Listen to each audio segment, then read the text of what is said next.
ইফতারেতে যদি একটা ঠান্ডা ডেজার্ট থাকে তাহলে তো কোনো কথাই নেই, সেটাও যদি আবার হয় ফালুদা।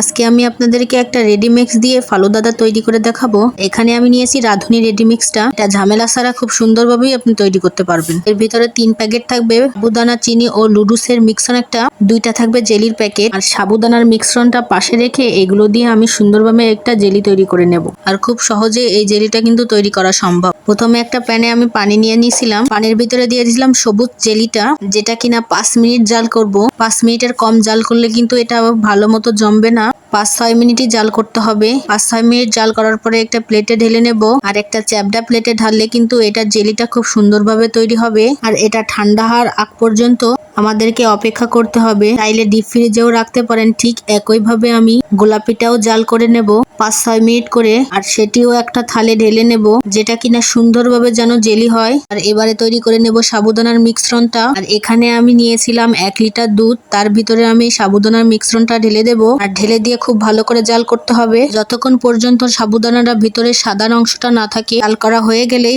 এ থেকে রেডি করা যে জেলিটা ছিল এটাকে পিস পিস করে কেটে নেব। আর কিছু কেটে রাখা ফল ছিল, এখানে আমি 3 রকমের ফল নিয়েছিলাম। চাইলে টক জাতীয় ফল বাদে যে কোনো ফল এখানে অ্যাড করতে পারেন। তারপরে ঢেলে দেব তৈরি করা জেলিটা। প্রায় ফালুদাটা কিন্তু তৈরি হয়ে গেছে। আর এর ভিতরে একটু ঠান্ডা পানিও অ্যাড করে দেব। তারপরে দেব কিছুটা রুহ আফজা, যাতে ঘেরানটা ও স্বাদটা অনেক বেশি ভালো লাগে। আর এই ফালুদাটা কিন্তু ম্যাঙ্গো ফ্লেভার ছিল, যে জন্য এই কালারটা এরকম ছিল।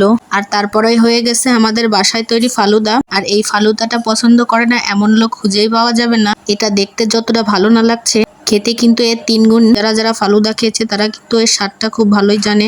চাইলে আপনারাও বাসায় ট্রাই করে দেখতে পারেন।